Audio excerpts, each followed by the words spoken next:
हम बुद्ध के धम्म को स्वीकार करना चाहते थे। हमारे भारत में जिन्होंने धम्म को स्वीकार किया है उनके जीवन में या उनके परिवार के जीवन में कोई बड़ा बदलाव नहीं आया है। बड़ा बदलाव देखने को नहीं मिलता। तो बड़ा बदलाव देखने के लिए नहीं मिलता तो इसका कारण क्या है? इसका कारण भी यह है कि हमने बुद्ध को ऊपरी तौर पर तो स्वीकार किया है, ऊपरी तौर पर हमने उसको ग्रहण किया है या हमने समाज को दिखाने के लिए स्वीकार किया है। वास्तविकता यह है कि हम उसकी गहराइयों में नहीं उतरे हैं। इसलिए जो बौद्ध हैं भारत में, उनके जीवन में भी कोई बड़ा परिवर्तन नजर नहीं आता। अच्छा, उनके जीवन में जब बड़ा परिवर्तन नजर नहीं आता है तो फिर वो सामने वाले को या अपने दूसरे भाई को अपने आचरण से, अपने व्यवहार से प्रभावित नहीं कर पाते हैं। अपने परिवार को, अपने मोहल्ले को, अपने बस्ती को, अपने गांव को, अपने जिले को, अपने प्रदेश को, अपने देश को वह लोग प्रभावित नहीं कर पाते हैं। बल्कि मेरी जानकारी तो यहाँ तक है कि 99% ऐसे परिवार हैं, ऐसे बौद्ध हैं जो स्वयं के परिवार को भी प्रभावित नहीं कर पाते हैं। ये मैं आलोचनात्मक दृष्टिकोण से नहीं कह रहा हूँ। ये मेरा कहने का मतलब है कि जो कमियां और खामियां हैं, यदि हम उन पर चर्चा नहीं करेंगे तो शायद फिर उन्हें हम अपने जीवन में से निकाल नहीं पाएंगे। और निकाल नहीं पाएंगे तो जो एक परिवर्तन, एक बदलाव आना चाहिए वो शायद नहीं आएगा। तो मैं अब आपका ध्यान थोड़ा सा आकृष्ट करना चाहता हूँ इतिहास की ओर। आप सब बुद्धिमान साथी हैं और दिल्ली में बहुत बड़े बड़े विद्वान लोग रहते हैं। मैं तो एक जूता बनाने वाला था, जूते का काम करता था, कांशीराम साहब की संगत में आ गया। बहन जी का आशीर्वाद रहा तो इतनी दूर तक जाने का मौका मिल गया। हमारे परिवार की कोई बैकग्राउंड ऐसी नहीं थी जहाँ से मुझे ये सब कुछ मिला हो, ये सब कुछ।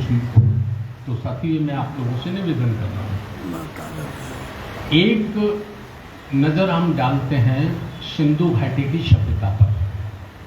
सिंधु घाटी की सभ्यता बहुत लोगों ने पढ़ी होगी। मेरे ख्याल डॉक्टर विमल योगी साहब ने उसको लिखा है। डॉक्टर विमल योगी साहब ने उसको लिखा है और मैं उसे लिखना नहीं कह सकता, मैं उसको संकलन कह सकता हूँ। इकट्ठा किया है उन्होंने और कम से कम दुनिया के बड़े बड़े विद्वानों की जो सोच थी, जो विचार थे, जो खोज थी, उसको उन्होंने इकट्ठा किया है, संग्रह किया है उसका। तो उसको जब हम पढ़ते हैं तो हम इस नतीजे पर पहुंचते हैं कि पूरी दुनिया में मानव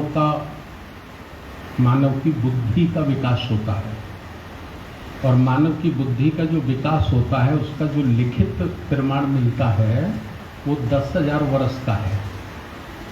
10,000 वर्ष से ज़्यादा का नहीं है, इससे ऊपर का काल्पनिक है।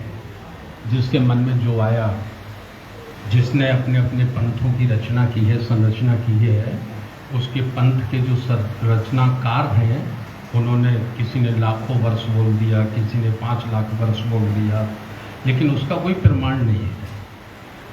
प्रमाण ये कि मनुष्य के अंदर जो बुद्धि विकसित हुई वो 10,000 वर्ष पहले विकसित हुई और सभ्यता आई। मनुष्य के, इंसान के, पहले इंसान भी जानवरों की तरह, पशु की तरह आदि मानव के नाम से, आदि मानव के नाम से उसे जाना जाता था, वैसे ही जीवन जीता था। मैं इसको शॉर्टकट कर रहा हूँ, मुझे दूसरी बातें ज़्यादा करनी है। तो 3 सभ्यताएं हमारे देश में आई। सिंधु घाटी की सभ्यता, मिस्र की सभ्यता और एक मेसोपोटामिया की सभ्यता। ये 3 सभ्यताओं में विकसित हुआ, यानी संस्कार मानव में विकसित हुए। तो अब प्रश्न ये खड़ा होता है कि इन तीनों सभ्यताओं में से हमारे पूर्वज किस सभ्यता को मानने वाले थे। तो हम सिंधु घाटी की सभ्यता का जब अध्ययन करते हैं तो इस नतीजे पर पहुंचते हैं कि हमारे पूर्वज जो थे वो सिंधु घाटी की सभ्यता के मानने वाले लोग थे। अब जब ये प्रश्न हल होता है तो दो प्रश्न खड़े होते हैं। एक प्रश्न खड़ा होता है कि सिंधु घाटी की सभ्यता को मानने वाले लोगों का भूगोल क्या था, संपूर्ण पृथ्वी पे उनका कितना क्षेत्रफल था। तो इस किताब को जब हम पढ़ते हैं तो हम इस नतीजे पर पहुंचते हैं कि जो जम्मू द्वीप है या अनुमानित हम कह सकते हैं कि 50% से अधिक भूभाग ऐसा था जिस पे सिंधु घाटी की सभ्यता को मानने वाले लोगों का शासन चलता था, हुकूमत चलती थी। दूसरी जो दो सभ्यताएं वो बहुत छोटे छोटे भूगोल में थी। दूसरा प्रश्न ये होता भाई उनमें और इनमें क्या फर्क था। तो जब इस पे हम चिंतन करते हैं तो हम इस नतीजे पर पहुंचते हैं कि जो दूसरी सभ्यता थी मेसोपोटामिया की और मिस्र की, वहाँ गुलामी प्रथा थी, दास प्रथा थी। वहाँ मनुष्यों की पशुओं के समान उनकी बिक्री होती थी। बाकायदा बाजार लगते थे और उसमें खरीदे बेचे जाते थे, औरतें, आदमी। ये सिंधु घाटी की सभ्यता में नहीं था। सिंधु घाटी की सभ्यता में संपूर्ण मानवता थी, कोई जाति नहीं थी। और जब तक किसी भी भगवान ईश्वर का भी निर्माण नहीं हुआ था, किसी का जन्म नहीं हुआ था, ये सब बाद में जन्म हुए थे। और नर और नारी में भी कोई फर्क नहीं था। आप पढ़ेंगे उसमें तो पाएंगे कि सिंधु घाटी की सभ्यता को मानने वाले जो समाज था उसमें लोकतंत्र नहीं था, लेकिन गणतंत्र था। चुनाव होते थे और कई नगरों की जो नगर प्रमुख थी वो महिलाएं हुआ करती थी। आप उस किताब को पढ़ेंगे तो इस नतीजे पर पहुंचेंगे कि महिलाएं भी नगर की प्रमुख हुआ करती थी, महिलाएं भी सभासद हुआ करती थी उस नगर की। तो इसका ये प्रमाण होता है कि नर और नारी में कोई भेद नहीं था, समान रूप से दोनों बराबर थे। विज्ञान की जब हम बात करते हैं तो आज से 8000 वर्ष पहले सर्वप्रथम सिंधु घाटी की सभ्यता को मानने वाले लोगों में विज्ञान विकसित हुआ था। उसका प्रमाण इससे मिलता है कि उस जमाने में भी 8 मंजिल मकान हुआ करते थे, इमारत हुआ करते थे। और जो अभी ये पश्चिमी टॉयलेट बाथरूम है ना, ये सिंधु घाटी की सभ्यता में भी मिलते थे, है ना ये। और दुनिया का व्यापार हम लोग ही करते थे, ये सब उसमें मिलता है। अब सवाल इस बात का उठता है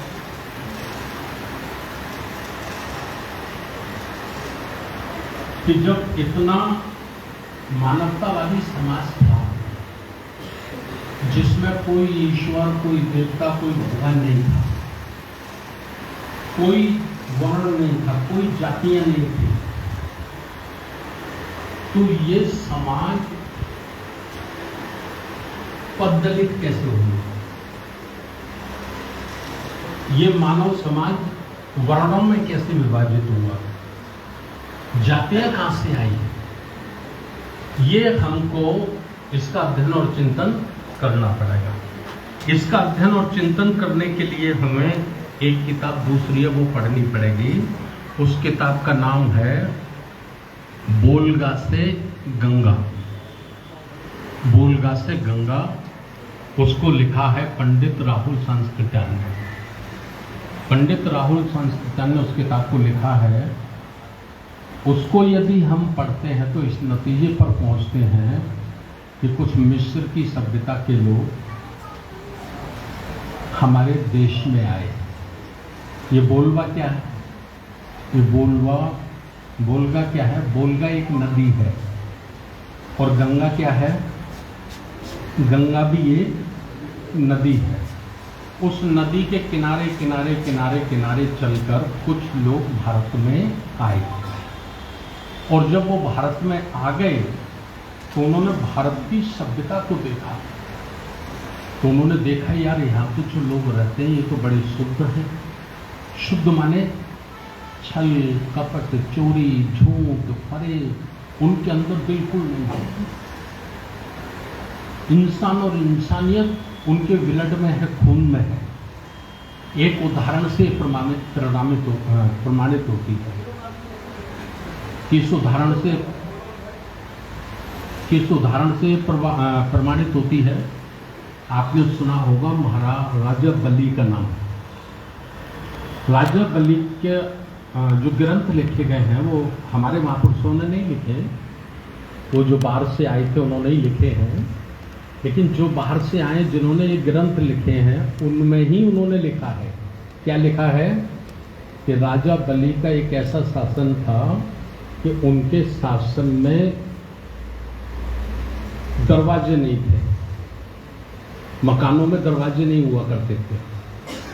तो आप अब ये सोचिए, अंदाज लगाइए कि दरवाजे क्यों नहीं होते थे। तो दरवाजे इसलिए नहीं होते थे कि चोरी ही नहीं होती थी, चोर ही नहीं थे। समझ रहे ना बात को? तो ऐसा एक शासन था हमारे पूर्वजों का। लेकिन छल कपट धोखे से बाहर से आए हुए आर्यों ने आक्रमण करके छल कपट धोखे से हम निर्माण किया, जिसे हम ब्राह्मण संस्कृति कहते हैं। बाहर से आए हुए आक्रमणकारियों ने हमारी संस्कृति को नष्ट करके अपनी संस्कृति को स्थापित किया, और उसको वहां से उन्होंने वर्ण व्यवस्था लागू की। समूची मानव जाति को उन्होंने 4 वर्णों में बांटा। वो आप अच्छे से जानते हैं, मुझे उस पर ज़्यादा समय नहीं देना। और ये जो यहाँ के मूल निवासी थे, जिन्हें आज की तारीख में हम SC ST OBC कह सकते हैं, या धार्मिक रूप से मुस्लिम सिख बौद्ध पारसी ईसाई कह सकते हैं, तो ये जो मूल निवासी थे इनको उन्होंने सेवक घोषित किया, अपना गुलाम दास लाचार बनाया और उनको शूद्र के नाम से घोषित किया। ये लगभग 2000-1500 वर्ष तक की व्यवस्था चलती है। यानी इंसानियत तहस नहस हो जाती है, मानवता खत्म हो जाती है, और हमारे पूर्वजों का जीवन पशुओं से भी बदतर हो जाता है। ठीक है, इसी अवस्था में, इसी के बीच सिद्धार्थ गौतम का जन्म होता है। मेरा मतलब ये कहने का है कि हमको बुद्ध को क्यों फॉलो करना चाहिए, हमको बुद्ध को क्यों मानना चाहिए। सिद्धार्थ का जन्म होता है, और सिद्धार्थ बचपन से ही दयालु टाइप के थे। उनका जो स्वभाव था बड़ा दयालु था, न्यायप्रिय था। वो जब देखते थे, भैया कोई प्रश्न किसी का हो तो नोट कर लो, प्रोग्राम खत्म हो जाए तो आप पूछ लेना, हम कोशिश करेंगे उसको हल कर दें, नहीं कर पाएंगे तो माफ़ी मांग लेंगे, आपसे टाइम मांग लेंगे। ठीक है, तो उनके मन में ये हमेशा चलता रहता था कि भाई एक मनुष्य दूसरे मनुष्य का शोषण क्यों करता है। तो वो अपने जो पुरोहित उनके राज्य में होते थे, ब्राह्मणी पुरोहित होते थे, उनको वो पूछते थे कि गुरुजी एक इंसान दूसरे इंसान का शोषण क्यों करता है, ये तो गलत बात है। तो गुरुजी उनको कहते थे कि ये सब ईश्वर के कारण होता है, ईश्वर के कारण होता है, ईश्वर की विधि है, ईश्वर ने ये विधि बनाई है। तो उनको लगता था कि भाई एक और तो ये बताया जाता है कि ईश्वर ने ही सबको पैदा किया है, ईश्वरी परम पिता है, और दूसरी बात जब वो उसी ने सबको पैदा किया है, वही सबका परम पिता है, तो फिर ये भेदभाव क्यों। इस सबके बीच में उनकी उम्र 16 वर्ष हो जाती, उनकी शादी हो जाती है। 20 वर्ष की आयु में साखों का एक संघ था, जैसे आज की हम राज्यसभा कह सकते हैं, हमारे देश में 28 राज्य, तो 28 राज्यों से राज्यसभा के लिए प्रतिनिधि चुन के आते हैं। इसी तरह से साक्यों के जो राज्य थे, तो उन्होंने अपनी ताकत मजबूत करने के लिए, अपनी शक्ति मजबूत करने के लिए, कोई बड़ा ताकतवर राजा उनको खत्म ना कर दे, इसलिए उन्होंने संयुक्त एक साक्य संघ बना लिया कि भाई हम एक एक करके रहेंगे तो हमको कोई खा जाएगा। हम सब लोग संगठित रहेंगे, सभी साक्य राजा एक मिल के रहेंगे, तो हम बड़े वाले जो चक्रवर्ती सम्राट है उनसे बचते रहेंगे। तो उनका साक्य संघ था। तो साक्य संघ में वो सदस्य नामित हो जाते हैं। 8 वर्ष तक वो उसके सदस्य रहते हैं। 8 वर्ष के बाद एक घटना घटित होती है रोहिणी नदी की और साक्य और कोलियों के बीच की। उसको दूसरे लोगों ने दूसरी तरह से प्रचारित किया। ये सिद्धार्थ का गृह त्याग है। गृह त्याग को जो सही गृह त्याग है वो ना बताकर उसको दूसरे तरह से बताया गया है। देखिए, हम लोग बाबा साहब पे भरोसा कर सकते हैं ना, निसंकोच, बिना किसी सवाल के कर सकते हैं ना। तो बाबा साहब ने ग्रंथ लिखा है बुद्ध और उनका धर्म। बुद्ध और उनका धर्म उनको लिखने की क्यों जरूरत पड़ी? बुद्ध और उनका धर्म लिखने की उनको इसलिए जरूरत पड़ी, उन्होंने ऐसा महसूस किया कि बुद्ध के 500 वर्ष बाद भिक्षु संघ में घुसपैठ हो गई। घुसपैठ हो गई अर्थात जो लोग बुद्ध के विचार से सहमत नहीं थे वह लोग भी उसमें घुस गए, और उन लोगों ने घुसकर उनकी सही दिशा को उसमें कुछ मिलावट करने की कोशिश की।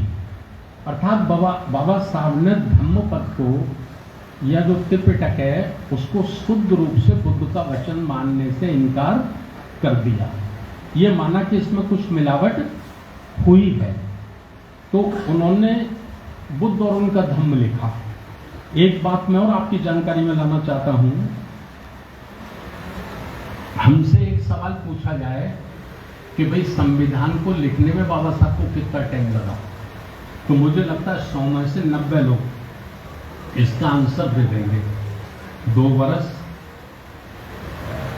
18 महीने 11 महीने 18 दिन लगे, है ना। लेकिन ये पूछा जाए कि बुद्ध और उनका धम्म लिखने में बाबा साहब को कितना टाइम लगा, तो मैं समझता हूँ 100 में से 1 व्यक्ति भी बताना मुश्किल है ना। बुद्ध और उनका धम्म लिखने में बाबा साहब को 5 वर्ष से भी ज्यादा का समय लगा, और ये धम्म उनका जीवन का अंतिम ग्रंथ है। अब सवाल ये उठता है कि इसमें इतना टाइम क्यों लगा, संविधान से भी ज्यादा टाइम इसमें क्यों लगा? क्योंकि बाबा साहब ऐसा जानते थे कि धम्म के लिए मेरा जो ग्रंथ लिखा जा रहा है ये केवल भारत के लोगों के लिए नहीं होगा, बल्कि पूरी दुनिया के बौद्धों के लिए होगा। और पूरे दुनिया के बौद्धों के लिए जब ये होगा तो भूल से भी इसमें कोई गलती ना होने पाए, भूल से भी इसमें कोई त्रुटि ना होने पाए, इसलिए उसको लिखने में उनको ज़्यादा टाइम लगा और बहुत सावधानी से उन्होंने उसको लिखा।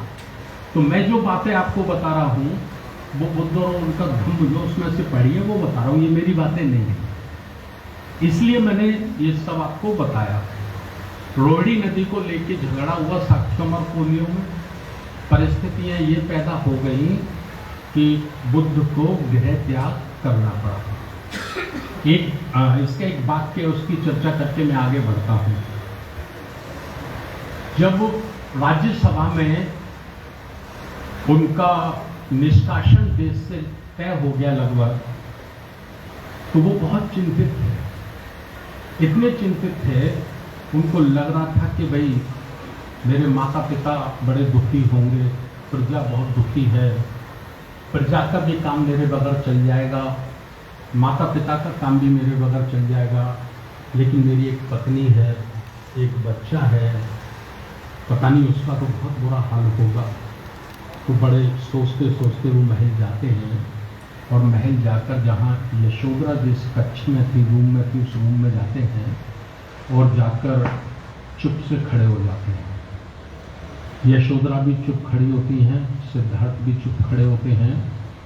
फिर यशोधरा ही बोलती है। बुद्ध तो ऐसा सोच रहे थे बेहोश हो जाएंगे, गिर पड़ेंगे सुनकर, लेकिन यशोधरा बोलती हैं, क्या बोलती है यशोधरा सिद्धार्थ को कि आप कर भी क्या सकते थे, परिस्थितियां ही कुछ इस प्रकार की निर्मित हो गई थी।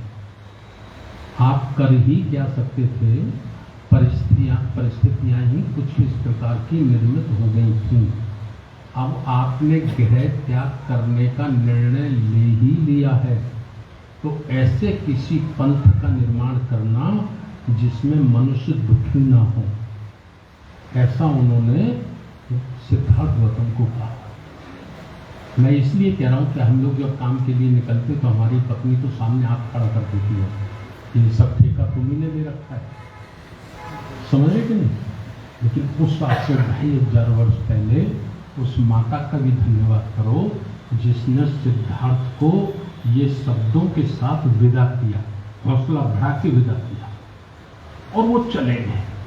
वो निकले किस खोज के लिए, उनके दिल में प्रश्न क्या था? उनके दिल में प्रश्न ये था कि मुझे ईश्वर से मिलना है, और एक ही बात पूछनी है कि जब सब लोग तेरी संतान है तो ये वर्ण व्यवस्था क्यों, जाति व्यवस्था क्यों, एक ऊंचा है एक नीचा है, भेदभाव क्यों?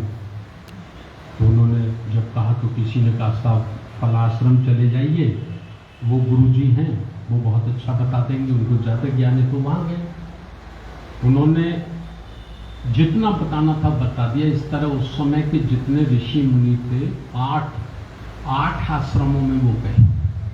8 आश्रमों में भी जितने ज्ञानी थे, ऋषि मुनि थे, अनंत वो सब हाथ जोड़कर खड़े हो गए कि सिद्धार्थ जितना हम जानते थे हमने बता दिया, इससे आगे हमको भी नहीं मालूम। बुद्ध को उनके प्रश्न का आंसर नहीं मिला।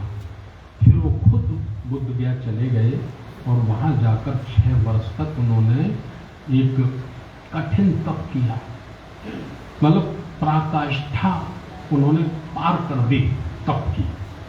पूरा शरीर उनका जी जड़ शीशर हो गया। 24 घंटे में एक चावल का दाना वो खाते थे। एक घटना घटित होती है कि उन्होंने सुजाता की खीर खाई, और खीर खाने के बाद फिर उन्होंने 40-50 दिन का भोजन इकट्ठा किया, और पीपल के पेड़ के नीचे वो बैठ गए, और उनको बैसाखी की पूर्णिमा को, आज से 2500 वर्ष पहले बैसाखी की पूर्णिमा को उनको बुद्धि प्राप्त हुई, ज्ञान प्राप्त हुआ।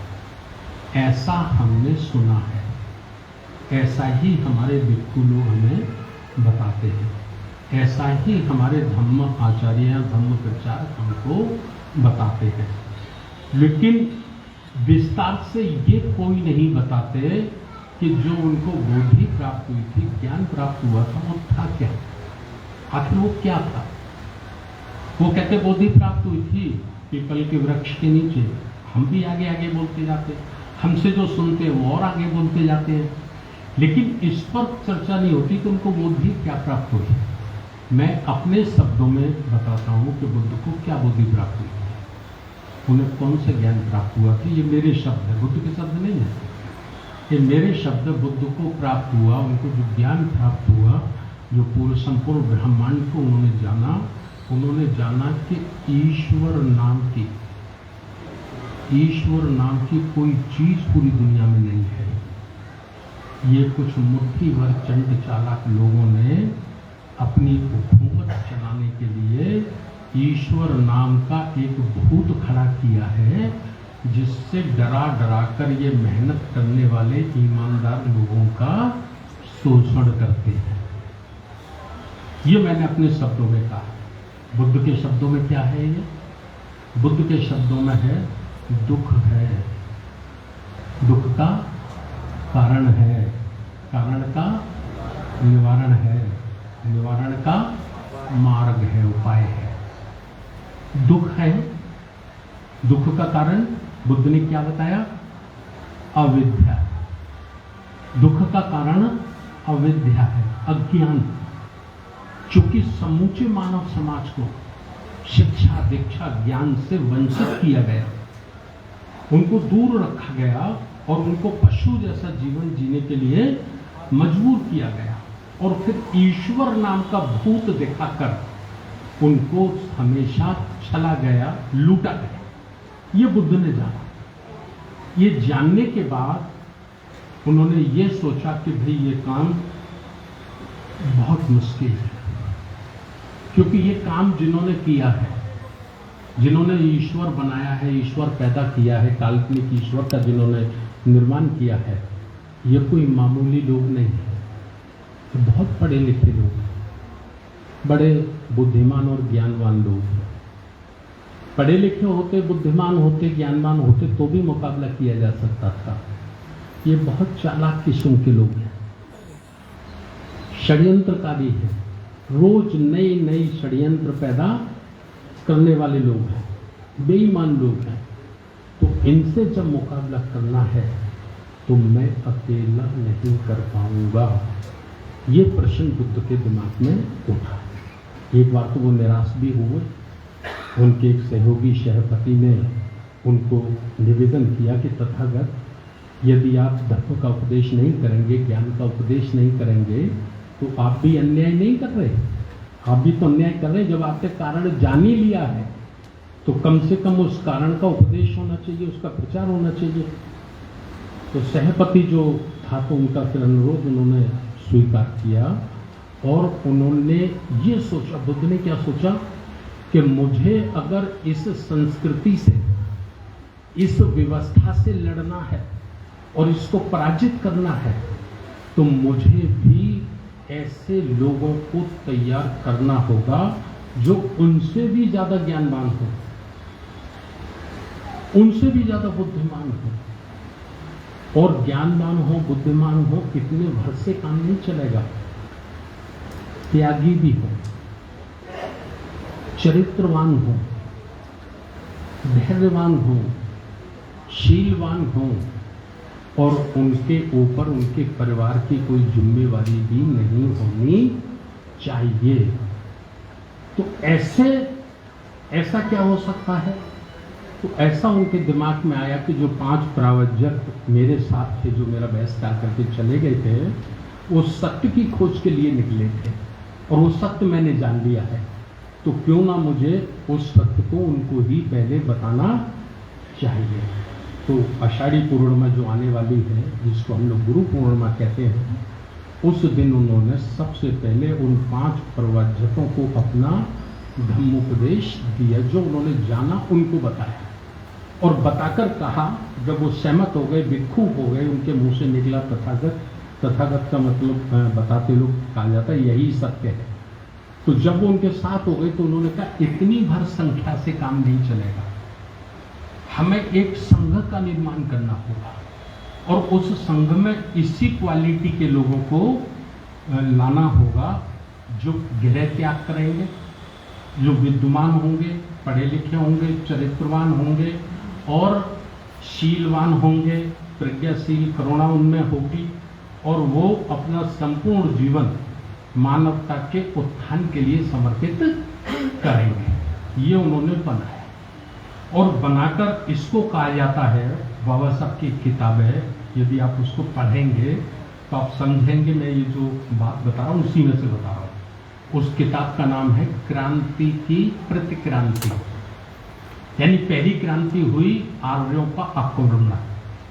आर्यों का आक्रमण पहली क्रांति हुई, जिस क्रांति ने हमारी सिंधु घाटी की सभ्यता को नष्ट करके अपनी ब्राह्मण संस्कृति की स्थापना की। ये पहली क्रांति थी। उस क्रांति की प्रतिक्रांति मतलब उसके विरोध में जो क्रांति पैदा की वो बुद्ध ने पैदा की। ये किताब बाबा साहब ने लिखी, आप लोग पढ़िएगा, ठीक है ना।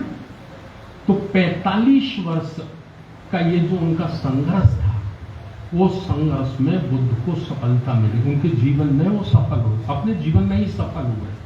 कैसे सफल हुए? जो 5 शील उन्होंने दिए, 8 अष्टांग मार्ग उन्होंने दिए, वो उस वक्त के जो शक्तिशाली राजा थे, जैसे राजा अजातशत्रु, राजा प्रसन्नजीत, उन्होंने इस बुद्ध की शिक्षा को अपने राजधर्म घोषित कर दिया। राजधर्म घोषित कर दिया, क्योंकि ब्राह्मण संस्कृति जो थी उसमें यज्ञ होते थे, बलि होती थी, सती प्रथा होती थी। तो उन्होंने कहा भाई ये तो सब बहुत ही गलत काम है। तो अजातशत्रु ने, प्रसन्नजीत ने और उस वक्त के जो राजा थे उन्होंने ये सब प्रतिबंध कर दिया, कोई बलि नहीं होगी, कोई यज्ञ नहीं होंगे, ये सब किया। और मानवता जैसे पहले थी, सिंधु घाटी की सभ्यता के दौर में जो मानवता थी वही मानवता दोबारा कायम हमारे देश में हो गई। और पहली सफलता मिली कि शूद्र समाज से, जिसे चौथे वर्ण में घोषित किया गया था, उसी समाज के एक व्यक्ति पद्मानंद को चक्रवर्ती राजा बनने का मौका मिला, जो नाई समाज से था। उसके बाद फिर उनके भतीजे चंद्रगुप्त मौर्य को, चंद्रगुप्त मौर्य के बाद बिंदुसार को, और बिंदुसार के बाद उनके पुत्र अशोक सम्राट ने जब धम्म की दीक्षा ग्रहण कर ली तो उन्होंने समूचे जम्मू द्वीप में उन्हें धम्म का शासन, मानवता का शासन, धम्म का मतलब मानवता का शासन, मानवता का शासन उन्होंने स्थापित कर दिया। और इतने बड़े पैमाने पर उन्होंने उसको स्थापित किया कि इंसानों के लिए ही हॉस्पिटल नहीं बने, पशुओं के लिए भी हॉस्पिटल बने। ये अशोक सम्राट के शासनकाल को जब आप पढ़ेंगे, जैसे मौर्य शासनकाल इतिहास में कहा गया है, यदि आप पढ़ेंगे तो इंसानों के लिए तो अस्पताल बने ही बने थे, लेकिन पशुओं के लिए भी पहली बार हॉस्पिटल बने, पहली बार डॉक्टर बने कि भाई पशु को भी, वो भी जीवन जीना चाहता है, जैसे मनुष्य जीवन जीना चाहता है ऐसे पशु में भी जीव है, वह भी अपना जीवन जीना चाहता है। तो ये सब चलता रहा और ये चला विरहदत्त तक, विरहदत्त तक चला। इस क्रांति को लिखा है बाबा साहब डॉक्टर अंबेडकर ने क्रांति की प्रतिक्रांति, यानी बुद्ध की क्रांति के विरोध में फिर एक क्रांति होती है। और वो क्रांति इतिहास में आई है, किस नाम से आई है? पुष्यशुंग मित्र के नाम से आई है। पुष्यशुंग ने ब्राह्मण में, ब्राह्मणवाद कह सकता हूं मैं उसे, ब्राह्मण नहीं कह सकता, ब्राह्मणवाद और कछुआ में, कछुआ होता ना, इसमें एक समानता होती है। एक क्या समानता होती है कि जैसे कछुआ है, आंधी, वर्षा, तूफान जब आता है तो कछुआ क्या करता है? अपने चारों हाथ पैरों को अंदर समेट लेता है, अंदर समेट लेता है, और जहां होता है वहीं शांत हो जाता है, बिल्कुल शांत हो जाता है। ठीक है। और जब बरसात, आंधी, तूफान ये सब निकल जाता है, धीरे धीरे करके मौसम जब सामान्य होने लगता है, जब वो देखता है कि मौसम अब अनुकूल है, अनुकूल देखते ही वो अपने हाथ पैर निकालना शुरू कर देता है। ठीक है ना। यही गुण ब्राह्मणवाद में भी होता है। जब मौर्य शासन काल का दौर था तो उसने कछुआ की तरह अपने को समेट लिया, शांत कर लिया, और धीरे धीरे धीरे धीरे वो षड्यंत्र करता रहा, प्लानिंग करता रहा अंदर ही अंदर, और बुद्ध धम्म को भी उसने अंगीकार कर लिया। बड़े पैमाने पर वो है लोग भिक्षु भी बन गए, बनते भी बन गए। उससे मित्र संग खुद भिक्षु जीवन जिया, और भिक्षु जीवन जीने के बाद उसको उन्होंने युद्ध में पारंगत बनाया, बहुत बड़ा योद्धा बनाया, और योद्धा बनाकर वो अपनी योजना के अनुसार मौर्य शासन काल का जो अंतिम उत्तराधिकारी था वृहदत्त, उस तक पहुंचने में वो सफल हो गया। और पहुंचने में ही सफल नहीं हुआ वो वृहदत्त तक, बल्कि प्रधान सेनापति बनने में भी कामयाब हो गया। तो ये बिना घुसपैठ के नहीं हुआ होगा, निश्चित रूप से राजा का दिल जीता होगा, मन जीता होगा, तभी इतनी बड़ा भरोसा एक चक्रवर्ती सम्राट ने किया होगा। और करने के बाद सेना में उसने धीरे धीरे धीरे धीरे अपने कैडर के लोग, अपने द्वारा तैयार किए गए लोगों को सेना के बड़े बड़े पदों पर उसने स्थापित कर दिया। जैसे आज हम मिलिट्री में एक नज़र मारते हैं, लगभग 15 लाख हमारी सेना है देश की। हम 15 लाख सेना पे एक नज़र मारते हैं तो हम देखते हैं कि जो बॉर्डर पे लोग लगे हैं, बॉर्डर पे जो लोग हैं तो वो हमारे लोग हैं। यादव है, जाट है, गुजर है, त्यागी है, कुशबा है, शेड्यूल कास्ट का है, शेड्यूल ट्राइब का है। 100 में 90%, 90 नहीं 99 मान लीजिए आप, वो बॉर्डर पे हमारे सिपाही हैं। और जैसे ही हम बॉर्डर से आगे अधिकारी पोस्ट पाते हैं, जनरल, मेजर, कर्नल, ब्रिगेडियर, इसकी ओर हम जैसे जैसे बढ़ते हैं वैसे वैसे हमारा रेशियो वहाँ शून्य होता जाता है। वहाँ फिर जो सामान्य वर्ग के लोग हैं, खास करके ब्राह्मणवादी सोच के जो लोग हैं, वो आपको अक्सर ऊपर आपको मिलेंगे। सही बोल रहा हूँ ना मैं सही बोल रहा हूँ ना? यही सिस्टम पुष्पमित्र शुंग ने बृहदत्त की सेना में लागू किया होगा, ऐसा हम कयास लगाते हैं, ऐसा हम अंदाज लगाते हैं। क्यों लगाते हैं इस अंदाज को? इस अंदाज को इसलिए लगाते हैं कि बृहदत्त की जो हत्या हुई वो सेना के बीच में हुई, सेना का निरीक्षण करते समय हुई। तो इसका मतलब यह है कि सेना में अगर पुष्पमित्र शुंग के समर्थक नहीं होते तो क्या उसकी हिम्मत पड़ सकती थी राजा का कत्ल करने की? या पड़ भी सकती थी तो उसने जैसे राजा का कत्ल किया तो दूसरे राजा के वफादार सैनिक उसका कत्ल नहीं कर सकते थे क्या? कर सकते थे ना। इसका मतलब उसका कत्ल नहीं हुआ तो इसका मतलब उसने अपना जाल पूरा फैला लिया था। बात समझ रहे ना मेरी? मैं इसी को एक से लिंक करके फिर मेरे ध्यान में आ गई, उतर जाएगी, आपको बताना चाहता हूं। वर्तमान में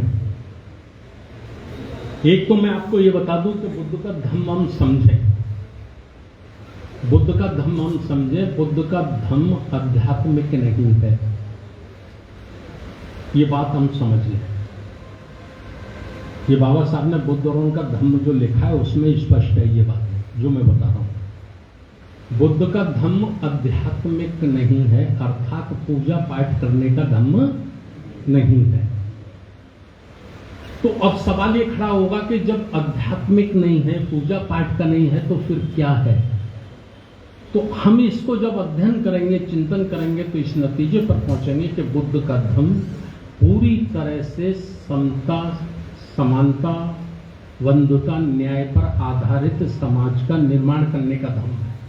अर्थात सामाजिक परिवर्तन, आर्थिक परिवर्तन और राजनीतिक परिवर्तन का ही बुद्ध का धम्म है। ठीक है, वही उन्होंने अपने 45 वर्ष के जीवन काल में स्थापित किया। भिक्षु संघ की मदद से उन्होंने राजाओं को प्रभावित किया और राजाओं का शासन था तो उसको राजधर्म घोषित किया गया, यानी कानून घोषित किया गया। ठीक, मैं मिलिट्री की बात आपको कर रहा था। मिलिट्री में मैं एक बात और बता दूं, मैं किसी दल का विरोधी नहीं हूं और किसी दल का समर्थक नहीं हूं। मेरी बातों से कोई ये अंदाज आप लोग ना लगाएं कि मैं किसी की आलोचना कर रहा हूं या किसी की बुराई कर रहा हूं। मेरा विरोध या समर्थन केवल और केवल व्यवस्था के साथ जुड़ा है, मानव और मानवता के साथ जुड़ा है। ठीक है ना? वोट देने का अधिकार बाबा साहब ने हमको दिया है, तो वोट तो देना ही है किसी ना किसी को। जब बाबा साहब ने दिया है तो मैं अपना वोट बहुजन समाज पार्टी को देता हूं, ये भी मैं स्पष्ट आपको बता दूं। क्योंकि मेरे जाने के बाद फिर बहुत हमारे जो शुभचिंतक लोग होंगे ना, वो बड़े प्रश्न उठाएंगे कि साहब वो 1.5 घंटे 2 घंटे आपको ये सारी बातें बता के गए, तो ये भी तो पूछते कि राजनीति में हमको किसको समर्थन करना है। तो मैं व्यक्तिगत रूप से बहुजन समाज पार्टी को सपोर्ट करता हूं, ये मेरा निर्णय है। मेरे बारे में कोई कंफ्यूजन किसी को नहीं रहना चाहिए। वोट तो देना ही है, बाबा साहब ने दिया, हम वोट नहीं देंगे तो हम बाबा साहब का अनादर कर रहे हैं, अपने अधिकार का अनादर कर रहे हैं। ये मैं इसलिए लाइन स्पष्ट कर देता हूं कि मेरे बारे में फिर बाद में कोई टिप्पणी न करें। ठीक है, दबाव किसी पे नहीं है, दबाव किसी पे नहीं है। मैंने अपना निर्णय बता दिया है, मैं बसपा को सपोर्ट करता हूं, बसपा को ही वोट करता हूं।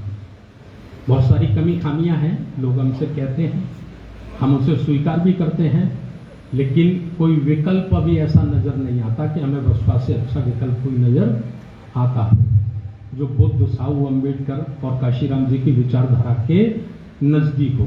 मैं अपना पक्ष उनके बीच में रखता हूँ। ठीक है, मैं ये बात इसलिए स्पष्ट कर रहा हूँ कि बहुत सारी कंफ्यूजन मेरे जाने के बाद लोग क्रिएट करेंगे। तो आज की जो मैं बात बता रहा था आपको, अग्निवीर एक योजना लाई गई है अग्निवीर मिलिट्री में। ये क्यों लाई गई है? ये गुजरात का मॉडल है। गुजरात में मैं 5 साल प्रभारी रहा हूं, मेरे साथ माननीय गौरी प्रसाद उपासक साहब प्रभारी रहे हैं। ये गुजरात का मॉडल है। गुजरात में ये कहां 2 विभागों में लागू है। कौन से 2 विभाग हैं ये? एक पुलिस और एक शिक्षा विभाग। पुलिस और शिक्षा विभाग में पिछले 25 वर्षों से ये पैटर्न वहां चल रहा है। क्या पैटर्न चल रहा है? वो सीधा परमानेंट भर्ती नहीं करते गुजरात में, ना पुलिस में भर्ती करते हैं ना शिक्षा विभाग में भर्ती करते हैं। तो वो क्या करते हैं, 5 वर्ष के लिए संविदा पे रखते हैं। ठीक है, 5 वर्ष संविदा पे रखते हैं। 5 वर्ष के बाद लगभग 70-80% लोगों को आउट कर देते हैं और 20-25 लोगों को परमानेंट कर देते हैं। ठीक है, अब वो आउट किसको करते हैं और परमानेंट किसको करते हैं? परमानेंट उसको करते हैं जो शाखा में जाना शुरू कर देता है। बात समझ रहे कि नहीं? जो शाखा में जाना शुरू कर देता है, जो अंधविश्वास और ईश्वरवाद में, पाखंडवाद में डूब जाता है। जैसे रसगुल्ला होता है ना, तो रसगुल्ला कब बनता है? जब चाशनी में डूब जाता है। अगर चाशनी में वो नहीं डूबेगा तो वो रसगुल्ला नहीं रहेगा। तो रसगुल्ले की तरह जो ब्राह्मणवादी चाशनी में डूब जाता है उसको तो वो परमानेंट कर देते हैं, और जो डूबने से इनकार कर देता है या साहू फूले अम्बेडकर की विचारधारा पे बात करता है या मानवता पे बात करता है, उसको वो आउट कर देते हैं। समझ गए ना? ये वही मॉडल उन्होंने मिलिट्री पे हमारे देश की में लागू किया है। क्या लागू किया है कि हम जितने लोग भर्ती करेंगे, जितने बच्चे हम भर्ती करेंगे, उसमें से 25% को परमानेंट करेंगे, 75% को निकालेंगे। यही किया है ना? और पिछले 25 वर्षों से 20 वर्षों से उन्होंने मिलिट्री ट्रेनिंग के स्कूल भी खोले। सुना है आपने? खोले कि नहीं? आरएसएस ने मिलिट्री ट्रेनिंग के स्कूल खोले ना। तो उनका अगले 20 वर्षों में भारत की समस्त सेना पर अपने लोगों का पोजीशन करने का प्लान है। ये समझ लीजिए आप। मैं बहुत बड़ी बात आपको बता रहा हूं। ये दुनिया के लोग समझें या ना समझें, लेकिन बाबा साहब डॉक्टर अंबेडकर की औलादों को दिमाग और आंख खोल के एक एक शब्द का अध्ययन करना पड़ेगा, समझना पड़ेगा। ये उनके लिए बहुत जरूरी है। तो उनकी प्लानिंग क्या भाई? जैसे 50,000 भर्ती करेंगे 1 साल में, 4 साल रखेंगे, तो वो कोशिश करेंगे कि उनके लड़के चले जाए जिनको वो अपने स्कूल में ट्रेन कर रहे हैं, जिनको वो ब्राह्मण संस्कृति के चाशनी में डुबो के तैयार कर रहे हैं, वो बच्चे चले जाएं। तो अब सबके सब तो जा नहीं पाएंगे, 100 के 100 तो जा नहीं पाएंगे। तो 100 में 20-25-30% तो चले जाएंगे ना। इतने चले जाएंगे, बाकी दूसरे सोच के लोग चले जाएंगे। तो जो दूसरे सोच के लोग होंगे उनको 4 वर्ष बाद वो बाहर खड़ा कर देंगे, और जो उनकी विचारधारा के लोग होंगे उनको वो परमानेंट कर देंगे। तो ये क्रम प्रत्येक वर्ष चलेगा। प्रत्येक वर्ष चलेगा ना। तो 10 वर्षों में, 15 वर्षों में, 20 वर्षों में एक बार संपूर्ण रूप से फौज में उनकी ही सोच के लोगों का कब्जा होगा कि नहीं होगा? होगा ना। जब 100% उनकी विचारधारा के लोगों का कब्जा हो जाएगा तो ब्राह्मण राष्ट्र बनाने में कोई परेशानी होगी? नहीं होगी ना। बाकी जगह तो कर ही लिया है उन्होंने। मैं बड़ी बारीकी बातें आप लोगों को बता रहा हूं। तो ये सब बातें आती हैं, ये बीच में मुझे याद आ गई थी तो मैंने सोचा इस पर भी चर्चा कर ली जाए। ये सब होता है। तो अब क्या होता है कि मनुस्मृति लागू हो जाती है। मनुस्मृति लागू होती है, ये है क्रांति की प्रतिक्रांति। यानी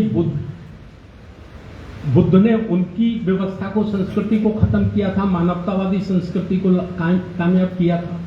तो वो पहली क्रांति थी। उस क्रांति के विरोध में जो क्रांति हुई वो पुष्यमित्र शुंग ने की और उन्होंने अपनी संस्कृति को पुनः स्थापित किया। संस्कृति की बात मैं क्यों कह रहा हूं? संस्कृति की बात मैं इसलिए कह रहा हूं कि पहले जब राजाओं के राज थे तो ऐसा होता था कि एक राजा दूसरे राजा का कत्ल कर देता था या उसको कैद में ले लेता था तो अपना राज्य स्थापित कर देता था। ऐसा होता था, ठीक है। लेकिन राजा से राजा बदलता था, प्रजा पे कोई प्रभाव नहीं पड़ता था और प्रजा का कोई लगाव भी नहीं होता था, ठीक है। संस्कृति की बात यहां इसलिए प्रमाणित होती है कि पुष्यमित्र शुंग ने जब बृहदत्त की हत्या करके शासन सत्ता अपने हाथ में ले ली तो उसने सबसे पहला जो राज्याज्ञा जारी किया, मतलब जो आदेश जारी किया, वो जारी किया बुद्ध धर्म को समाप्त करने के लिए। श्रमण संस्कृति जिसका निर्माण बुद्ध ने किया था, श्रमण का मतलब मेहनत मजदूरी करने वाले लोगों की संस्कृति, तो उसको नष्ट करने के लिए उसने सबसे पहला आदेश जारी किया। वो आदेश था कि एक भिक्षु का सर कत्ल करने पर आपको 100 सोने की असरफियां इनाम दी जाएंगी। ये प्रमाणित करता है कि उसका लक्ष्य केवल राज सत्ता हत्याना नहीं था, बल्कि राज सत्ता हत्या कर उसको बुद्ध धर्म की जो संस्कृति थी उसको खत्म करना था। क्योंकि उस समय दो ही लोग थे, एक तो भिक्षु थे जो धम्म का प्रचार करते थे, दूसरे राजा थे जो उस धम्म का अनुपालन करते थे और प्रजा से कराते थे। दो ही लोग थे। प्रजा तो राजतंत्र में जिसका राज होता था उसकी जय जयकार करती थी, उस बेचारी की मजबूरी थी, है ना।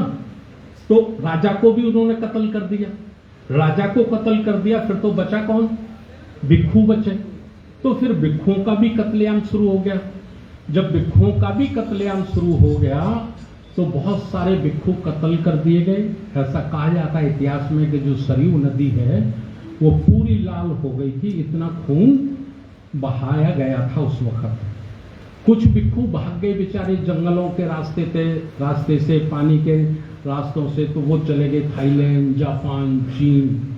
उन्होंने वहां जाकर, भारत में तो समूल रूप से वो नष्ट हो गया, खत्म हो गया, लेकिन बाहर की धरती पे उन्होंने उसको पैदा कर दिया। वहां के लोगों में बुद्ध को उन्होंने ला दिया, जो आज हमें दुनिया में देखने के लिए मिलता है।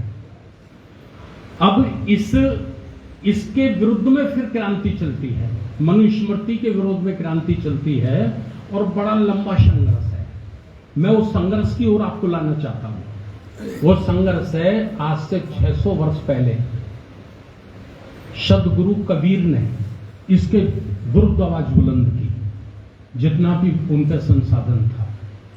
बहुत बड़े वो कोई राजा महाराजा नहीं थे जो उसको बहुत बड़े पैमाने पर ले जाते, लेकिन जितना भी वो कर सकते थे सत्संग के माध्यम से, कविताओं के माध्यम से, अपने उपदेशों के माध्यम से उन्होंने वर्ण व्यवस्था का धिक्कार किया, ईश्वरवाद का उन्होंने धिक्कार किया और उन्होंने मानवता के स्थापना के लिए प्रचार प्रसार किया। यही किया ना कबीर ने। उनका पूरा जीवन पढ़ेंगे, उनके दोहा पढ़ेंगे तो हम इसी नतीजे पर पहुंचेंगे। यानी 2500 वर्ष पहले जो बुद्ध की वाणी थी, आज से 600 वर्ष पहले वही कबीर की वाणी थी, वही संत रविदास की वाणी थी, वही वाणी थी, ठीक है ना। ये चलता रहा। फिर पेरियार साहब आ गए, उन्होंने तमिलनाडु में एक बहुत बड़ी क्रांति को जन्म दे दिया। गुरु नारायण आ गए, उन्होंने केरल में इसी मानवतावादी क्रांति को जन्म दिया। इधर महात्मा ज्योतिराव फुले ने बगावत करके उन्होंने शिक्षा के लिए स्कूल खोलना शुरू कर दिए।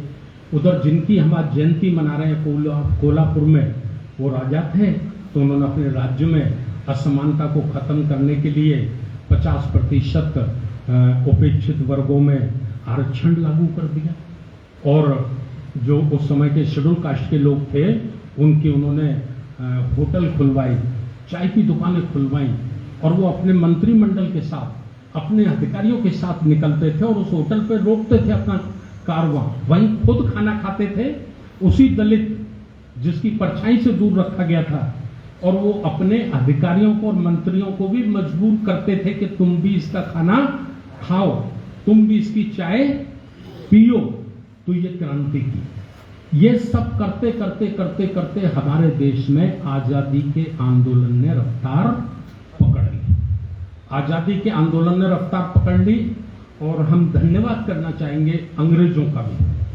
अंग्रेजों ने भी हमारे महापुरुषों को सपोर्ट किया, वो भी इस ब्राह्मणवादी व्यवस्था से सहमत नहीं थे। उन्होंने भी बड़े कानून बनाए, लड़कियों की शादी पहले 9 साल की उम्र में होती थी, उसके विरोध में उन्होंने कानून बनाया, उम्र बढ़ाई, सती प्रथा उन्होंने प्रतिबंधित की, सरकारी स्कूलों में उन्होंने आदेश जारी किए कि भाई किसी को भी पढ़ने से नहीं रोका जाएगा, सार्वजनिक तालाब और कुएं भी उन्होंने खोले, और यहाँ तक कि उन्होंने मिलिट्री में भी दलितों को भर्ती करना शुरू किया।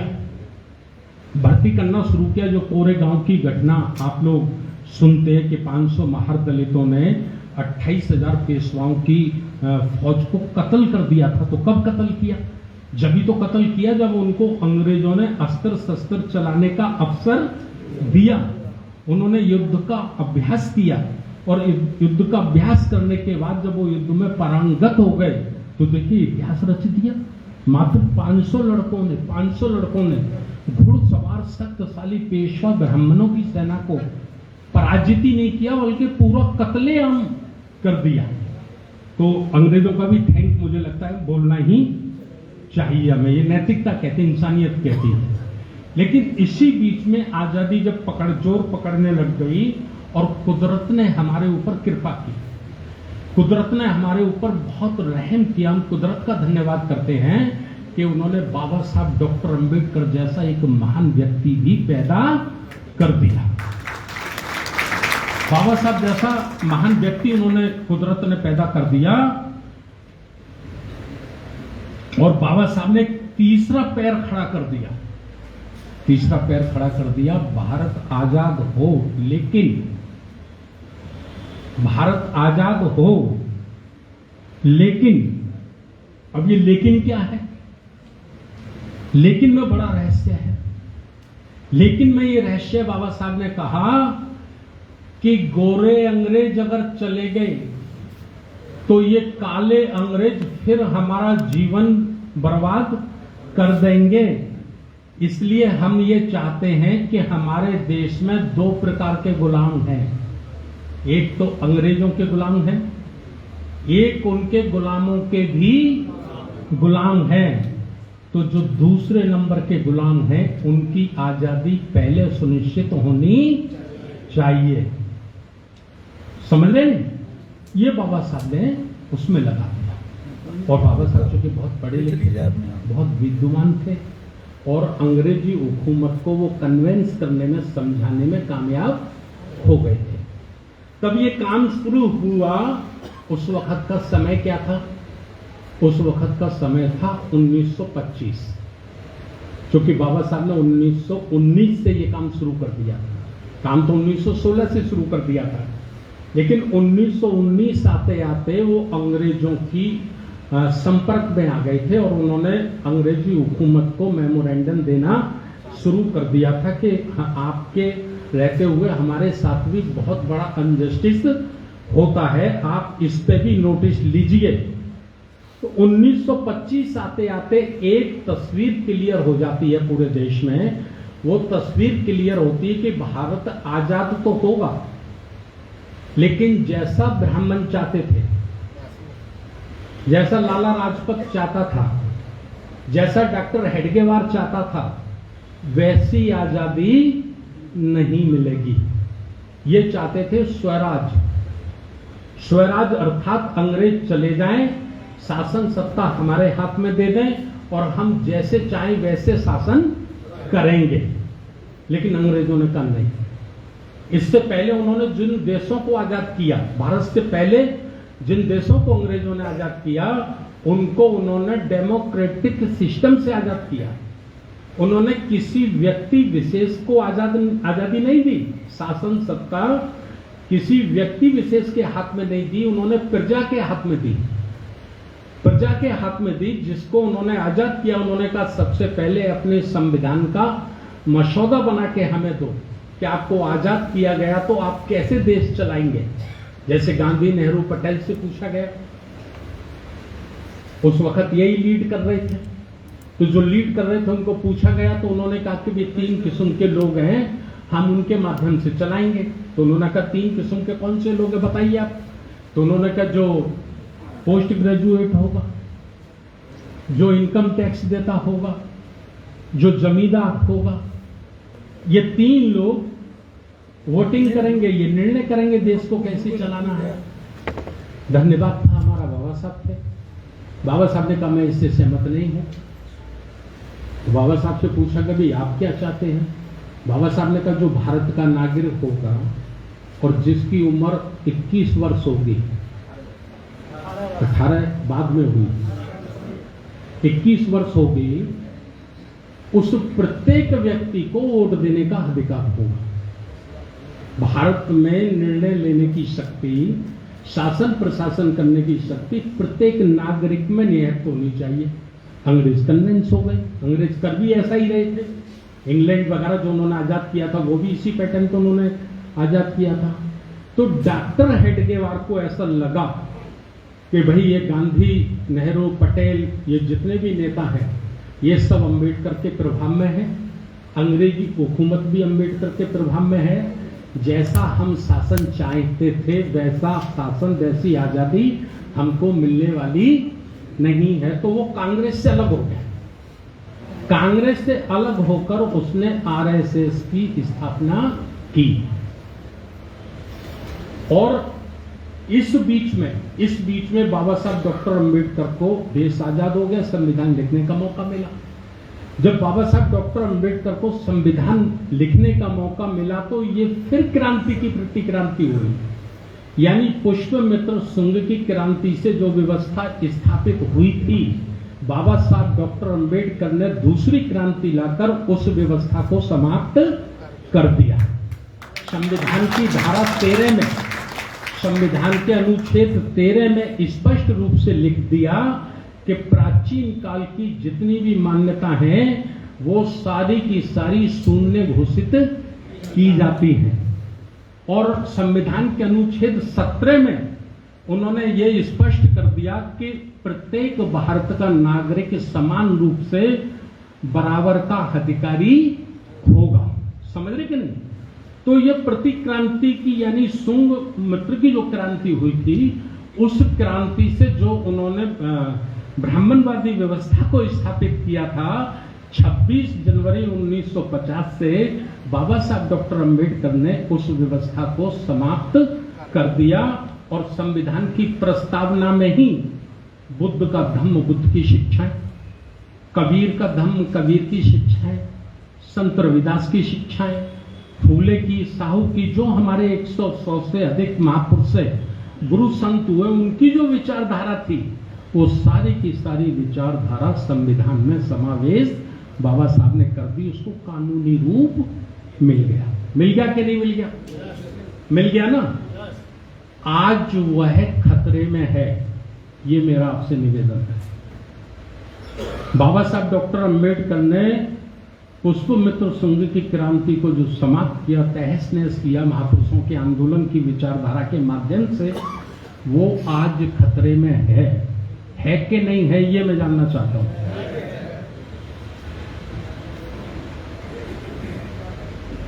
देखिए, मैं ये तो पिछले 10 वर्षों से कह रहा हूं कि देश में बहुत कुछ अच्छा नहीं चल रहा, बहुत कुछ ठीक नहीं चल रहा।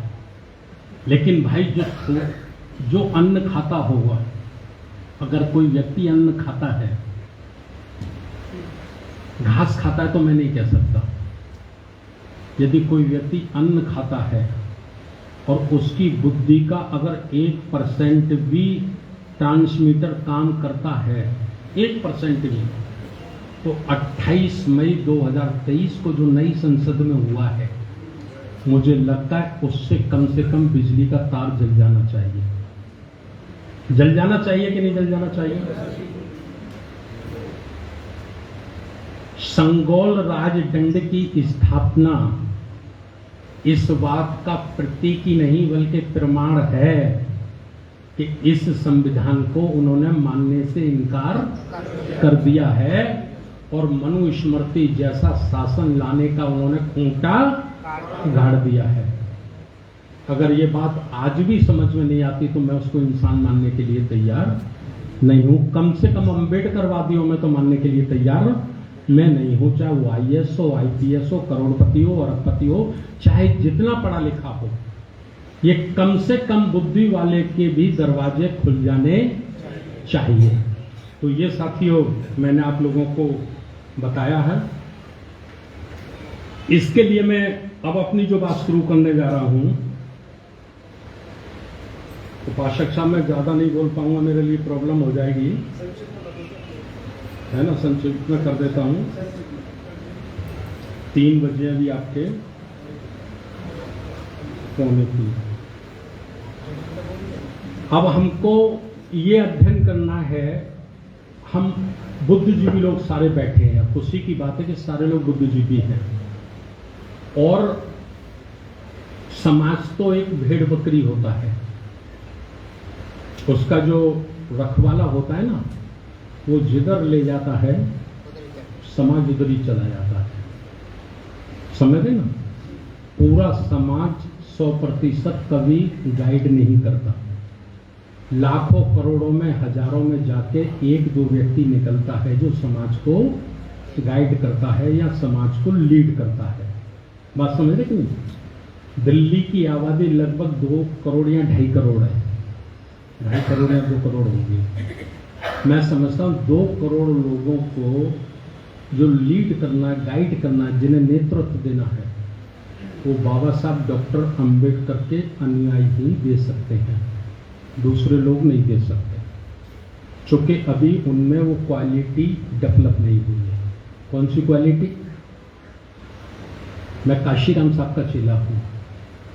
काशीराम साहब एक बात कहते थे और वो बात होती थी कि जिस व्यक्ति में दोस्त और दुश्मन को पहचानने की शक्ति नहीं होती, काशीराम साहब क्या कहते थे? जिस व्यक्ति में दोस्त और दुश्मन को पहचानने की शक्ति नहीं होती, वह व्यक्ति कभी शासन नहीं कर सकता, हुकूमत नहीं कर सकता, है? शासक नहीं बन सकता, क्योंकि उसको दोस्त और दुश्मन को पहचानने की उसमें क्षमता ही नहीं है, शक्ति नहीं, ताकत नहीं है, तो वो शासन नहीं कर सकता। मुझे लगता है शायद यही भूल हुई होगी बृहदत्त से। स्वीकार करना चाहिए हमें। नहीं पहचान पाए ना, इतने बड़े दुश्मन को वो नहीं पहचान पाए और अपना प्रधान सेनापति बना दिया, तभी तो ये सब दशा हो गई। मानना चाहिए सच्चाई को, हमें भावनाओं में ही नहीं बहना चाहिए। तो ये जो शक्ति है आज भारत के 100 करोड़ लोगों में, 100 करोड़ लोग कौन है? SC, ST, OBC। SC, ST, OBC इनकी संख्या 100 करोड़ है। और मैं बड़े विश्वास के साथ कह सकता हूं कि ये न कभी हिंदू थे, न हिंदू हैं, और न ही दुनिया की कोई ताकत इन्हें हिंदू साबित कर सकती है। तो जब हिंदू नहीं है तो निश्चित रूप से मुसलमान भी नहीं है, ईसाई भी नहीं, तो फिर कौन है? निश्चित रूप से प्राचीन काल के बौद्ध है। ठीक है ना? तलवार की ताकत पर इनके साथ छल कपट और षड्यंत्र किया गया है। तो बाबा साहब ने तो किताबों में लिखा है कि हिंदू धर्म कोई धर्म नहीं है, बल्कि एक हिंदू धर्म एक षड्यंत्र है इस देश के मूल निवासियों को गुलाम बनाए रखने का। तो बाबा साहब ने कहा, मैं नहीं कह रहा हूं, ठीक है ना?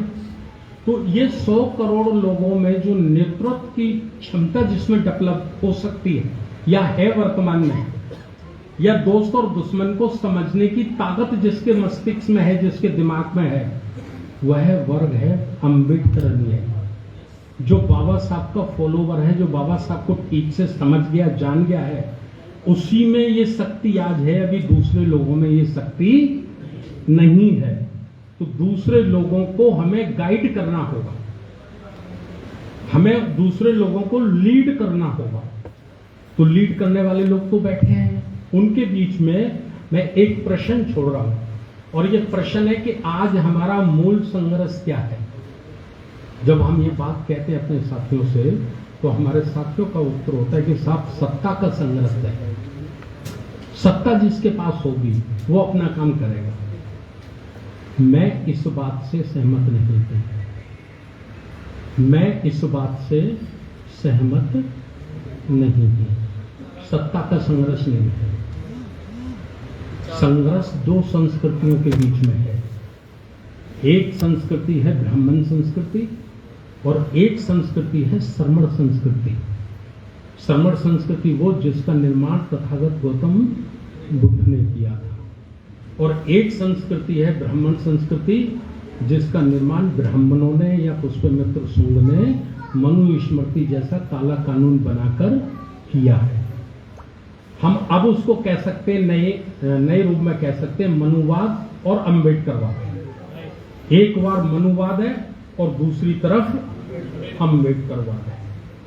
अब हमको ये देखना सत्ता माध्यम है, ऐसा नहीं सत्ता को इग्नोर नहीं कर सकते, सत्ता को नजरअंदाज भी हम नहीं कर सकते। सत्ता एक सशक्त माध्यम है, जिसके हाथ में होता है वो अपनी संस्कृति को बहुत जल्दी पूरा कर लेता है। हम उदाहरण है यूपी में हमें थोड़े थोड़े समय के लिए सत्ता मिली, तो हम जितना कर सकते थे हमने किया। अम्बेडकर स्मारक, गौतम बुद्ध नगर, गौतम बुद्ध यूनिवर्सिटी बनाए कि नहीं बनाए, अनेक जिले बनाए कि नहीं बनाए, है ना। लेकिन सत्ता माध्यम था, सत्ता मकसद नहीं था। और जिस दिन से हमने सत्ता मकसद कर लिया, उस दिन से हम कमजोर होना शुरू हो गए। ये कड़वा सच भी हमको स्वीकार करना ही चाहिए। गलत कह रहा हूं मैं? तो अब इस वक्त हम जो खड़े हैं, इस वक्त हम इस दौर में खड़े हैं कि जो ब्राह्मण संस्कृति है उसको लीड कौन कर रहा है। बुद्ध का धम्म भारत में कामयाब होता नहीं है या कामयाब होने नहीं दिया जाता है। दो प्रश्न खड़े होते हैं, होता नहीं है या होने नहीं दिया जाता है। तो मैं इस नतीजे पर पहुंचा हूं कि होने नहीं दिया जाता है। अब नहीं होने दिया जाता है तो वो कौन है जो होने नहीं देता? निश्चित रूप से एक वर्ग है, हम उसे ब्राह्मणवादी वर्ग कह सकते हैं, ठीक है ना। अब यहां एक मूल फर्क जो आता है, बुद्ध ने जब इस संस्कृति को खत्म करके मानवतावादी संस्कृति स्थापित की थी, तब बुद्ध के पास क्या ताकत थी? बुद्ध के पास ताकत थी संघ।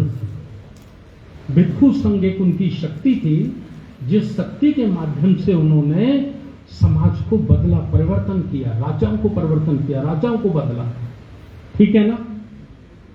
वो शक्ति आज हमारे पास नहीं है, और वह शक्ति उस वक्त ब्राह्मणवाद तो था, ब्राह्मण संस्कृति तो थी, लेकिन ब्राह्मणवादी लोग संगठित नहीं थे, वो असंगठित थे। अपना मूवमेंट तो चला रहे थे, लेकिन अलग अलग टुकड़ों में। ठीक, आज ये परिस्थितियां भारत में बदल गई हैं। आज हम मानवतावादी विचारधारा के लोग टुकड़ों में काम कर रहे हैं। कैसे काम कर रहे हैं? टुकड़ों में। और जो इसका विरोधी है वो टुकड़ों में काम नहीं कर रहा है, वो एक संघ बना के काम कर रहा है। ये मूल परिवर्तन आज हमारे बीच में है। तो इस पर निश्चित रूप से जब हम बात करेंगे तो इस नतीजे पर पहुंचेंगे कि भाई उस वर्ग, अब वो वर्ग नहीं अकेला, उसका एक संघ है, और उस संघ का नाम है राष्ट्रीय स्वयंसेवक संघ। और उसने आज से काम करना शुरू नहीं किया है, उसने पिछले 95 वर्षों से इस पे काम करना शुरू किया है। लेकिन बाबा साहब बहुत पारदर्शी थे। बाबा साहब भी ऐसे संघ की स्थापना करना चाहते थे, और चाहते नहीं थे, उन्होंने किया था, और इनसे पहले किया था। ये भी आपको बता दो, डॉक्टर हेडगेवार ने विजयदशमी 1925 को आरएसएस का गठन किया, और बाबा साहब ने 24 सितंबर 1924 को समता सैनिक दल का गठन किया। बात समझ रहे कि नहीं मेरी? बाबा साहब ने भी समता सैनिक दल का जो गठन किया था वो सेम इसी के लिए किया था कि हमको समता मूलक समाज का निर्माण भारत में करना है। लेकिन फर्क क्या हुआ? फर्क ये हुआ कि जो बाबा साहब के लोग थे वो स्वार्थी हो गए, वो सांसद बनने में, विधायक बनने में, मंत्री बनने में लग गए, और हेडगेवार के जो लोग थे वो हेडगेवार की विचारधारा को पूरा करने में लग गए। वो 365 दिन काम करते रहे, और हम 365 दिन एमएलए, एमपी, मंत्री बनने के लिए लड़ते रहे। ये मूल फर्क मैं आपको बता रहा हूं। हमने उस काम की गहराई को समझा ही नहीं। बात समझ रहे हैं मैं जो कहना चाह रहा हूं? तो हम लोग बहुत लेट हो गए, विलंब हो गया, बहुत पीछे हो गए हैं। पीछे हो गए इसलिए हमें ज्यादा ताकत से काम करने की जरूरत है। अगर हमारे उसी वक्त के हमारे तीसरे चौथे दादा ने उसी वक्त इसको ईमानदारी से किया होता तो शायद आज हम लोगों को बहुत ज्यादा सोचने की जरूरत नहीं पड़ती, हमारे लिए काम ज्यादा मुश्किल नहीं होता। लेकिन मेरे दादा चाचा ने ईमानदारी से काम नहीं किया, वो स्वार्थ में ज्यादा लग गया। मिशन का भाषण तो दिया, मिशन तो भाषण का दिया, लेकिन मिशन के लिए ईमानदारी से काम नहीं किया। कम से कम जितना करना था उतना तो बिल्कुल नहीं किया। तो अब इस पे हम ये देखते हैं कि भी आरएसएस के पास आज की तारीख में ताकत क्या है। देखिए, कोई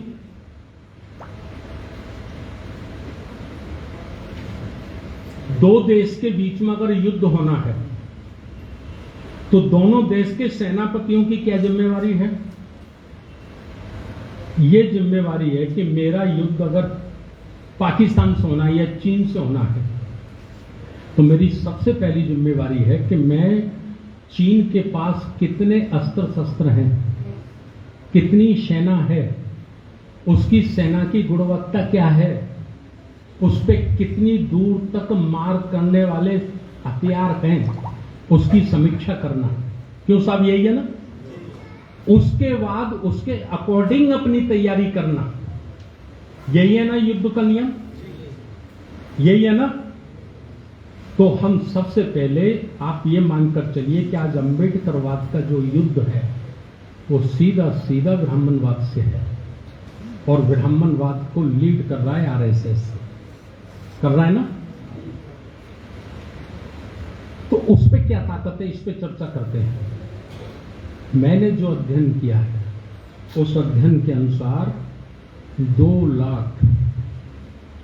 लाख ब्राह्मणों के लड़कों ने अविवाहित रहकर, कुआरा रहकर अपने को आरएसएस के समर्पित किया है, हिंदू राष्ट्र की स्थापना के लिए, उन्हें ब्राह्मण संस्कृति को लाने के लिए। ये उनकी पहली ताकत है, ठीक है? दूसरी ताकत क्या है? दूसरी ताकत है उनके 10 लाख सक्रिय सदस्य हैं पूरे देश में। कितने सदस्य हैं? 10 लाख। 95 वर्ष समय लगाए उन्हें, ऐसे ही नहीं बन गए, बहुत टाइम लगा। और 50 लाख उनके साधारण सदस्य हैं, ठीक? ये उनकी ताकत है। और ताकत क्या है? हम कहते हैं संविधान हमारे बाबा साहब ने बनाया, हम संविधान का समर्थन करते हैं ना, लेकिन संविधान हमारे हाथों में होना चाहिए था, लेकिन हमारे हाथों में तो छोड़ो, हम संविधान के पास भी नहीं है। संवैधानिक जितनी पोस्टें हैं, झाड़ू से लेकर, झाड़ू का मतलब समझते हैं, वार्ड मेंबर या गांव का प्रधान, झाड़ू से लेकर राष्ट्रपति तक सारी संवैधानिक शक्तियों पर किसने कब्जा कर लिया है? जो संविधान को पसंद नहीं करते। ठीक है ना, ये उनकी ताकत है। और ताकत क्या है उनके पास? 100% इस देश का media, electronic media, print media, 100% रातों दिन उनकी संस्कृति की, उनकी विचारधारा का प्रचार प्रसार करता है ना। और इससे आगे उनके पास क्या ताकत है?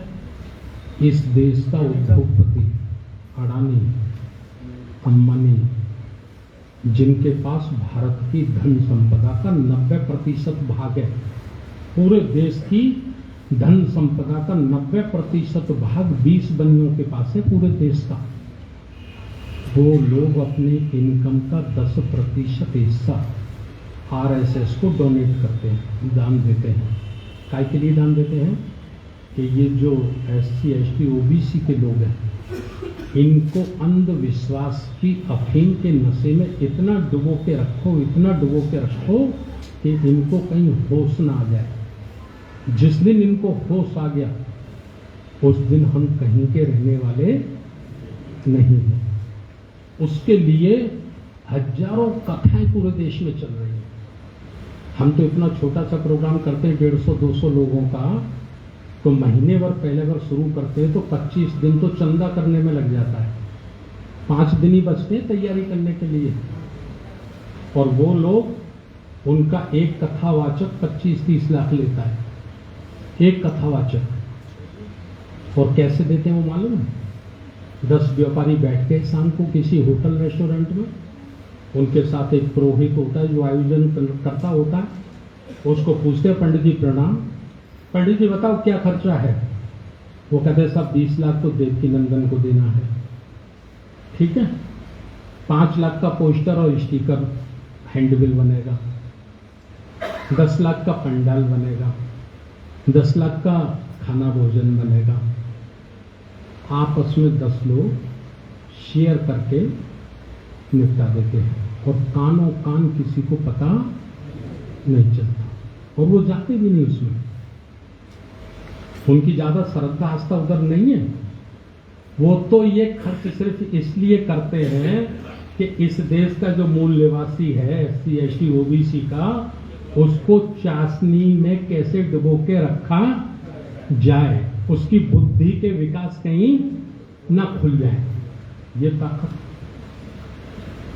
इसकी आगे की ताकत आपने जियो न्यूज का एक सुना होगा, मुझे लग रहा है व्हाट्सएप पे सबके पास गया है, 5-7 पुरानी न्यूज है। जियो न्यूज ने एक सर्वेक्षण किया था और वो चलाया था कि भारत के 4 मंदिरों की इनकम, 4 मंदिरों की इनकम इतनी है कि हमारे भारत का जो खजाना है ना सरकार का, उसके बराबर है। अब 4 मंदिरों की इनकम इतनी है तो मंदिर कितने पूरे भारत में? 5 लाख। 5 लाख मंदिरों पे जो चढ़ावा आता है वो कौन चढ़ाता है? SC ST के हो। और वो काम किसके आता है? वो पैसा किसके पास जाता है? उन ब्राह्मणवादी लोगों के पास जाता है जो हमारी स्वतंत्रता और आजादी देखना पसंद नहीं करते। गलत कह रहा हूं मैं? ये उनकी ताकत है। हिंदू राष्ट्र की परिभाषा क्या मालूम है आपको? हिंदू राष्ट्र की परिभाषा यह है कि हिंदू राष्ट्र में लोकतंत्र नहीं होगा, एक राजा होगा। कोई नशेड़ी भंगेड़ी को पकड़ेंगे, अय्यास किस्म के व्यक्ति को, उसका राज तिलक कर देंगे, और पर्दे के पीछे से पूरा शासन और प्रशासन कौन चलाएगा? पुरोहित, ब्राह्मणवादी लोग चलाएंगे। समझ गए कि नहीं? ये हिंदू राष्ट्र की परिभाषा है, और विस्तार से समझाता हूं मैं थोड़ा सा। हिंदू राष्ट्र जब घोषित होगा तो फिर जाटव का बेटा, वाल्मीकि का बेटा, धोबी का बेटा, कुशवाहा का बेटा, नाई का बेटा, कश्यप का बेटा कलेक्टर एसपी नहीं बनेगा। कलेक्टर एसपी जज मजिस्ट्रेट बनने के रास्ते दरवाजे उसके बंद हो जाएंगे। वो वर्णा धर्म के आधार पर शासन होगा। वर्णा धर्म का मतलब यह है कि जो जिस वर्ण में जन्मा है उसको उसी ही वर्ण के अनुसार अपना काम करना है। ये हिंदू धर्म की परिभाषा है। गलत कह रहा हूं मैं? इसलिए बाबा साहब ने कहा, क्या कहा? अपना सब कुछ मिटाकर, बर्बाद करके, खत्म करके, अपना सब कुछ मिटाकर भी कभी इस देश को हिंदू राष्ट्र मत बनने देना। यही कहा ना बाबा साहब? तो आज ये बातें मैंने आप लोगों के बीच में रखी है, और उनकी जो सबसे बड़ी और ताकत है आरएसएस की, वो ताकत है, वो वर्ष के 365 दिन काम करता है। कितने दिन?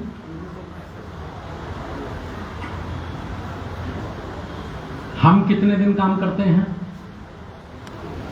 365 में से अधिक से अधिक हम 15 दिन काम करते हैं। अंबेडकर जयंती, बुद्ध जयंती, 6 दिसंबर, कभी रविदास जयंती, कभी कबीर जयंती, और कुछ मिला तो कभी 1-2 काम और। क्यों सब यही करते हैं ना बस?